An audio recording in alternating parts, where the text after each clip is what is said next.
Hi, everybody. This is Patrick Driggett, and we're bringing you BS of the Week. I'm the coach of the Berlin Fire, and I'm joined by my friend. Hi there, I'm Kevin Lucy from the Glasgow Rushmores. Hey, Welcome, Kevin. everybody. Yeah, good to Hi, see you. mate. Yeah, Yeah. we have some playoffs games, some exciting ones. That was good. I watched every single one of them. They're just great. Really excited to talk about those. We just had our divisional round playoff games. We're about to see our conference finals, which is going to be really cool. But let's just get right into it with our divisional round review. So first we have in the LFC, we've got the Phoenix against the Sharks. The Phoenix were the away team visiting the Sharks. And the Phoenix come out swinging. They score a TD right on their first possession, immediately steal the ball back, and you're like, okay, I think I know what I'm going to get into. And unfortunately, it stopped there. They go 4 and out after they're taking the ball back. The Sharks get it, and they tie it up. They tie up, that opening swing, and they just say, okay, hey. Then when they shift the momentum even further, they return a fumble favor, this time going against the Phoenix for a touchdown, and all of a sudden they're up 17-7 going into the half. It was a huge momentum shift for them. In the second half, there's a long possession to start the half, and then another score for the Sharks. The Phoenix answer with another touchdown at the beginning of the fourth. And then the Sharks answer with a long score and a drive and really help run down the clock. And the Phoenix did answer late at the 56th minute, but it was really too little too late. They were down 31-21, with a couple minutes left. And, even though that score was a 10 point difference, excuse me. The time of possession was very similar. The overall yardage was similar, and it's just the Sharks, they converted points. They got the points on the board, got ahead of the Phoenix. You have to be proud of Ian's effort. He's a rookie coach in the LFC. I think he did a hell of a job taking a strong Phoenix squad this far into the playoffs. And, I think he seems excited and he'll be back. And I think we'll be really happy to have him in the East.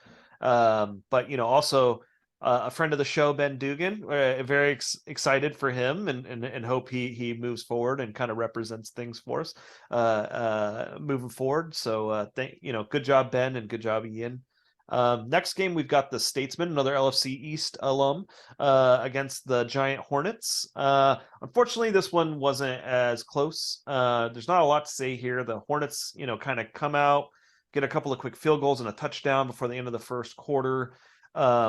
The Statesmen, chucked in a couple of field goals to try to keep pace, but the Giant Hornets just answered with scores each time, and they entered the half 27-6. It didn't really look much better the rest of the game. And so in the second half, really nothing meaningful happened. In the third quarter, no points on the board, kind of back and forth affair. And then in the fourth, the Hornets put in another field goal, but they really never allowed a lot from the Statesmen. It was really kind of a clinical game by the Giant Hornets, and that's what you want to see from a really strong team. And unfortunately, the Statesmen were just not meant to go back to the bowl this year. So I'm sure that was disappointing for Lee. Lee had said also in the sound bites, that he had changed his game plan and something had gone wrong there because, they met back in week 2 and so he did something there, and I think he took a calculated gamble, and unfortunately it didn't pay off, right? That's what happens most of the times when you gamble. But, I think Lee gave his best shot. That's for sure. I really was high on that squad, especially coming out of the bowl, and I thought his best year was ahead of him with this one, and it just didn't pan out. I don't know. I'm sure Lee has a much better idea of what's happening on his team than any of us do. But I really my prediction was that he would go, finish out the year with that 7-3 record, and he did it. And I really thought that they would be a lot stronger going into it. But the Giant Hornets, they're a strong squad, and trips in, that the Giant Hornets deserve their reputation, and they did exactly what they were supposed to do. So I don't want to take anything away from them. I think that it did a really good job, clinical game plan, and they won. So they win 30-6 against the Statesmen. And they're gonna, the Giant Hornets will meet up with the Sharks here, and I'll talk about that after we hear about the PFC divisional round. Yeah, okay. Well, in the PFC, what we had is we had one incredibly close game, and one, how do we put this politely, not quite so close. Now let's start with that one. The Lincoln Rapiers 17, Venice Rivets 58. every week we always talk about the Rivets special teams. And this week I saw in the comments, everyone's still talking about the Rivets team, special teams. However, for me, this was all about the defense. The Rivets defense on this game was absolutely awesome. Basically, Phil has a great offensive side. He's rated number 3, and he's got the second best passing figures in the Big Sky. He's also got people like quarterback Pogue, who's thrown for 4,000 yards this season. He's got wide receivers Orlando, McNamee, and Beatty, all over 1,000 yards receiving. So Phil's offense is no mugs whatsoever. However, in the first half, they only managed to get 4 first downs in the whole of the first half. And the Rivets defense forced them to punt no fewer than 7 times.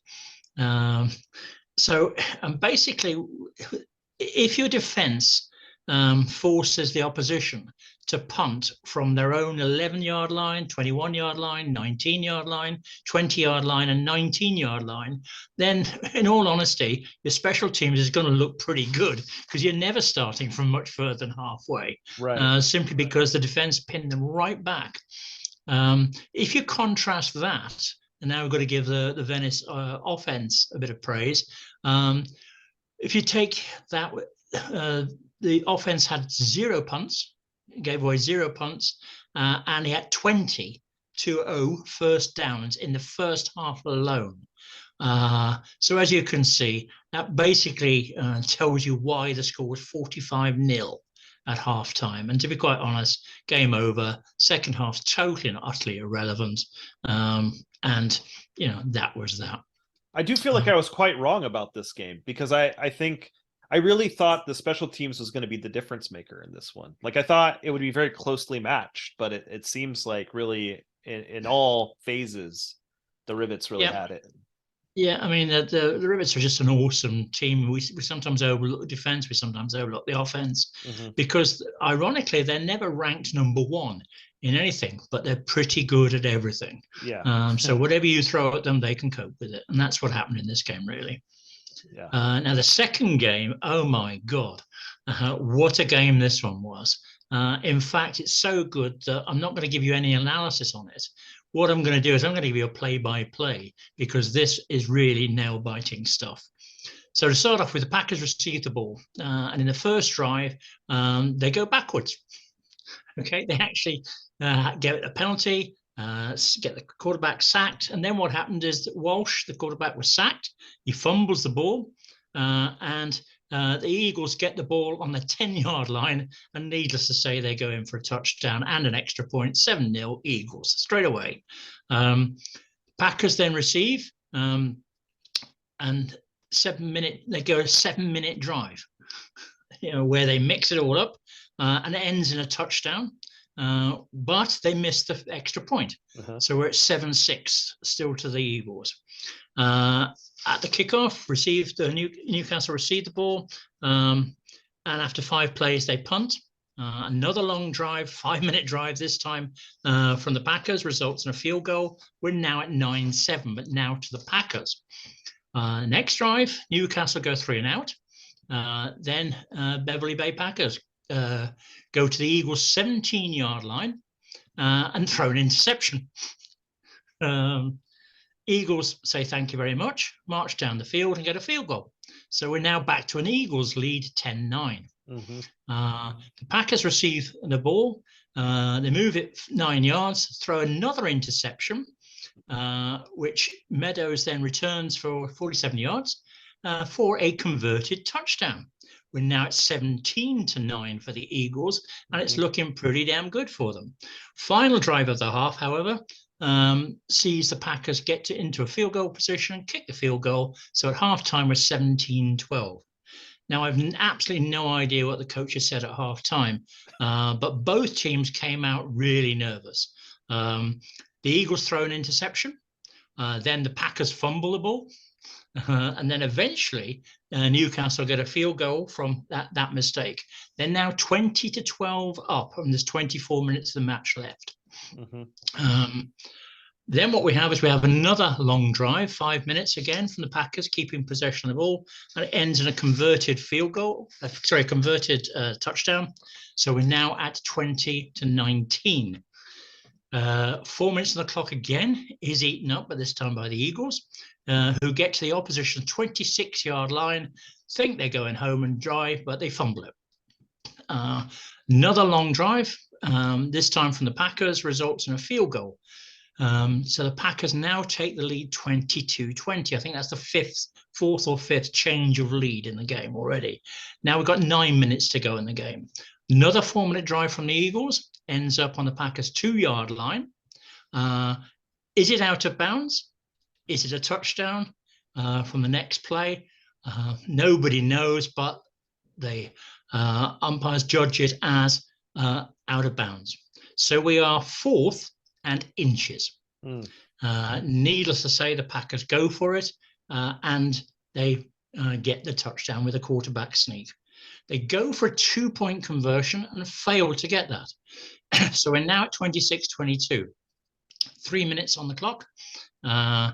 4 plays later, we have a 4th and inches on their own 29-yard line. Trailing by 4 points with 1 minute and 50 seconds left to go. They go for it, and a 36-yard streak left gives them the first down on the Eagles' 34-yard line. Now, Tom here shows one hell of a lot of confidence, because what he calls next is he calls 5 consecutive running plays, bearing in mind the clock is ticking all the time. Now with 1 minute on the clock, they are again in first and inches, and he calls one more running play, and they get in there 29-26, 30 seconds of the game left. The Packers, again, all players, if you're going to the bowl, as it were, they have to pull their socks. The kicker does that. He puts it into the end zone. So the Eagles are starting from their own 20-yard line. 30 seconds left. Guess what? The ball goes into the air every time. Incomplete pass, incomplete pass, incomplete pass. Game over. What a game it was. 29-26 final scoreline. And it's probably one of the best games of the season. If you get a chance, go have a look at it. But that was some game. That was what the kids call a banger, I think. Yes. So, yeah. That was a good one. Just awesome. Yeah. He just went backwards. Yeah, and I think it's cool, to have a caretaker coach, obviously very experienced one, take the Eagles so far. You said it's a strong roster, but still, being a caretaker, it's a different responsibility. And I think did a really good job. Someone's should pick up that squad. I hope someone does, because they're a good team, they're a strong roster, and hopefully somebody can do something with that. And the fact that they played them that close, that's a heck of a game there. It was brilliant. And there were several times when you thought, okay, Eagles have got this. No, they haven't. The Packers have got this. No, it's the Eagles that have got this. Just went back and forth. Brilliant game. Yeah, that was wonderful. What's going to happen in the conference game then? Oh, you know what? I'm excited. Look, you have to cover the PFC and the Rivets game, which is not as riveting as that sounds. And I have to do the other one. And I think I'm lucky because this is a real close one. This is an exciting one. So Sharks against the Giant Hornets, they haven't met since season 34. And even that was a close one. Both teams are looking top of form. And statistically, the Sharks even look like they have an edge as the visiting team, but their offense and defense rankings are higher. And to add to that, the Giant Hornets defense is not great overall in their rankings. I mean, they're not the worst, but they're not great. And especially not in the rush. That's their weakest area of their defense. Their pass defense isn't terrible. And the Sharks are a really strong rushing team. And so right there, you've already got a little bit of an upset in the making. It looks like, I think the spread has it for the Giant Hornets 3, but I don't know about that. But also the Sharks are an away team here. The Giant Hornets passing game is extremely unique. I don't know that the Sharks have been challenged a lot in the past. Their ranking is not bad, but I don't think the LFC is a huge passing. We have a couple teams, but that's not the kind of soup du jour this season in the LFC. And so, To me, I think that it's pretty much a toss up. But the Giant Hornets at home, I feel like you have to give it to them. But I think it's going to be a real high scoring affair. I think that the Sharks are going to rush all over the Giant Hornets. I think the Giant Hornets are going to just razzle dazzle some passing, and do their thing against the Sharks. I think there's going to be points on the board. It's going to be who can make field goals and who's going to make touchdowns. I think is really what it's going to come down to. I hope this is a game that we see get up into the 30s, maybe even 40s. I'd love to see that. I think that would be very exciting for everyone. But gosh, what a game! I don't want to call one against our friend Ben, but I'm gonna have to edge the Hornets. But gosh, I wouldn't be surprised if either one of the teams won, to be honest. So that'll be an exciting one to watch this week. Yeah, I mean, I must admit, for the same reasons, I thought the Statesmen would come really close because they've got a great rushing offense. Hornets haven't got a great rushing defense on paper, yet they stopped them stone dead. The key to this, I think, is that Ben's got to work out, which very few teams have managed to, how the hell you keep Calgary, Trips, and Watson quiet. If he can work that out, then I think he's got a good chance. But if he can't, I think it could still be one-way traffic, believe it or not. I think you have to focus honestly on making it a shootout. If you can and try to just keep points on the board up with them and just do your best on defense, I think that's your only shot against the Giant Hornets. But I agree with you. Cool. Yeah. How about the PFC? Okay, well, the PFC.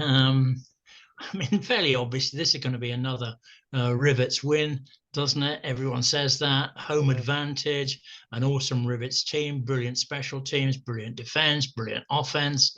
And Tom has a fantastic team. But let's face it, he's playing the Rivets. Now, Conrad was saying that he has a few players injured. And I looked at it in a bit more detail. He's got 3 out of his 4 tight defensive tackles missing. So could this be an opportunity for Tom? Can he exploit the weaknesses of defensive tackle Elk, who's injured but is probably going to play? And he has 25 tackles this season. Defensive tackle Davis, who didn't come back in, has got 34 tackles. He'll come back into the game.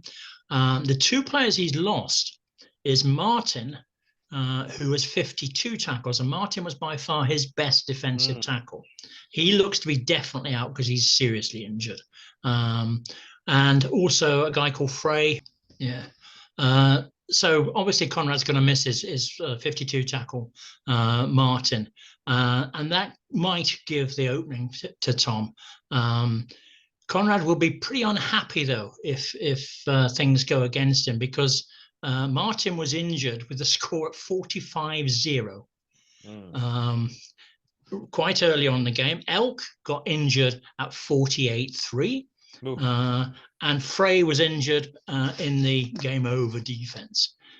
So again, it's sort of it's one of those ones that we maybe asked because the scoreline didn't seem to take any notice, because I think you can't put game over defense in until 15 minutes or something like that. So 3 injuries there when the game was well and truly won. So the big question is, can the Packers running back Ramar punch through the defensive line of the Rivets? And what you have here to give us a little bit of hope of an interesting game is you've got the 10th best rushing offense against the Rivets' 25th best rushing offense. The Rivets are a very good team against the passing game, as the Rapiers found out. Not quite so hot against the rushing game. So, as I say, whether they can take advantage of that or not. Will Conrad overcompensate for the rushing game and leave the airways free for quarterback Walsh and for tight end Lawyer to do it? Personally, I doubt it, because Conrad knows what he's doing. But we can speculate and we can see if it's going to be interesting. On a personal level, I still have to go for the Rivets. I think normal service will be resumed, and I'm anticipating a Rivets win by 20 points or more. But as I say, if Tom can get his game plan to benefit from those injuries, who knows? So that's what I think, and I agree with you. I think it could be a Hornets Rivets bowl. That's my prediction. That'll be interesting. Yeah. But my predictions have been rubbish all season, so that's probably Same. the kiss of death for everyone. Yeah, if I was good at guessing these things ahead of time, my team would be a little bit better. Great analysis. And that's very interesting about the defensive tackles. I didn't look anything into that, so I'm glad that you covered that. That's a very interesting situation there. So, something to watch and see if it does get interesting, because I think everybody, I think people, it's hard to be in a state where you simultaneously root for Conrad and also want to see them lose. It's it's like Schrodinger's fan base. It's but it's a really interesting thing. But no, I think there's a strong chance of it being a Hornets Rivets game. But the Sharks, I think the Sharks Hornets really truly is a toss up. It's going to be an interesting one to watch for sure. And we'll see what the Big Sky Bowl looks like here in a couple days. So indeed. Yeah. Well, thank you for joining us. As always, if you'd like to, for those people watching, if you're part of the Big Sky or any other part of Gridiron and you'd like to come talk with us next week, once we figure out what the bowl game is, that should be a fun one. We'd love to have you on. Just reach out to me or Kev. You can get our information from the coaches directory and just reach out. But we'd love to have you.